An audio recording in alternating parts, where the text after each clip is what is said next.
ಎರಡನೇ ವಿಚಾರ, ನವಲಿ ಜಲಾಶಯದ ಬಗ್ಗೆ ನಮ್ಮ ಸನ್ಮಾನ್ಯ ಮುಖ್ಯಮಂತ್ರಿಗಳು ಪ್ರತಿ ವರ್ಷ ಅಂದರೆ ಕಳೆದ 2 ವರ್ಷ ಬಡ್ಜೆಟಲ್ಲೂ ಕೂಡ 1000 ಕೋಟಿ ಹಣ ಸೀಮಿತ ಮಾಡಿ ಅದನ್ನು ಅನೌನ್ಸ್ ಮಾಡ್ತಾ ಇದ್ದಾರೆ.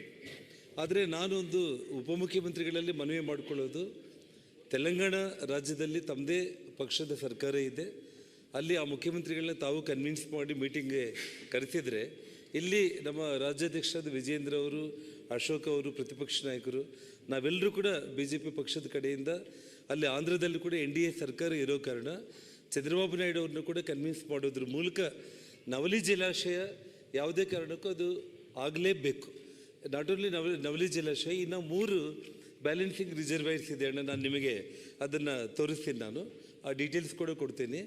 ನವಲಿ ಜಲಾಶಯದ ಜೊತೆಯಲ್ಲಿ ಇನ್ನೊಂದು 3 ಅಂದರೆ ಒಟ್ಟಾರೆ 4 ಬ್ಯಾಲೆನ್ಸಿಂಗ್ ರಿಸರ್ವೈರ್ಸ್ ನಾವು ಕಟ್ಟೋದ್ರ ಮೂಲಕ ಒಂದು 50 TMC ನೀರನ್ನು ಉಳಿತಾಯ ಮಾಡಿಕೊಂಡ್ರೆ ಆ 4 ಜಿಲ್ಲೆಗಳಿಗೆ ರೈತರಿಗೆ ಬೇಸಾಯಕ್ಕೂ ಕುಡಿಯೋ ನೀರಿಗೂ ಎರಡಕ್ಕೂ ಕೂಡ ಉಪಯೋಗ ಆಗುತ್ತೆ.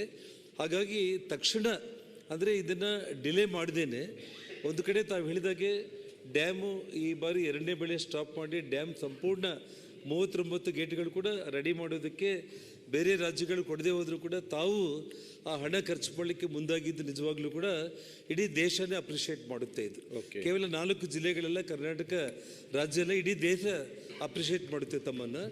ಜೊತೆಗೆ ನವಲಿ ಜಲಾಶಯದ ಜೊತೆಗೆ ಇನ್ನೂ 3 ಬ್ಯಾಲೆನ್ಸಿಂಗ್ ರಿಸರ್ವೈರ್ಸ್ ತಾವು ಕಟ್ಬಿಟ್ರೆ, ನಾನು ಒಂದು ಮಾತನ್ನು ಹೇಳ್ತಾ ಇದ್ದೀನಿ, ಆ 4 ಜಿಲ್ಲೆಗಳು ಕೂಡ ಆ ಹಿಂದುಳಿದ ಜಿಲ್ಲೆಗಳ ಪಟ್ಟಿಯಿಂದ ಹೊರಬಂದು ಇವತ್ತು ಇಡೀ ದಕ್ಷಿಣ ಕರ್ನಾಟಕ, ಕರಾವಳಿ ಎಲ್ಲರಿಗೂ ಯಾವುದೇ ಜಿಲ್ಲೆಗಳಿಗೂ ನಾವು ಕಡಿಮೆ ಇಲ್ಲ ಅನ್ನುವಂಥ ಒಂದು ಪರಿಸ್ಥಿತಿ ಆ 4 ಜಿಲ್ಲೆಗಳು ಕೂಡ ಬರುತ್ತೆ ಅಂತೇಳಿ ಹೇಳಿ, ದಯಮಾಡಿ ತಾವು ತಕ್ಷಣ ತಾವು ನಾಳೆಯಿಂದನೇ ಆ ನವಲಿ ಜಲಾಶಯದ ಬಗ್ಗೆ ಮತ್ತು ಇನ್ನೊಂದು 3 ಬ್ಯಾಲೆನ್ಸಿಂಗ್ ರಿಸರ್ವೈರ್ಸ್ ಬಗ್ಗೆ ತಾವು ಕ್ರಮ ಕೈಗೊಳ್ತೀರಂತೇಳಿ ನಾನು ನಂಬಿದ್ದೇನೆ.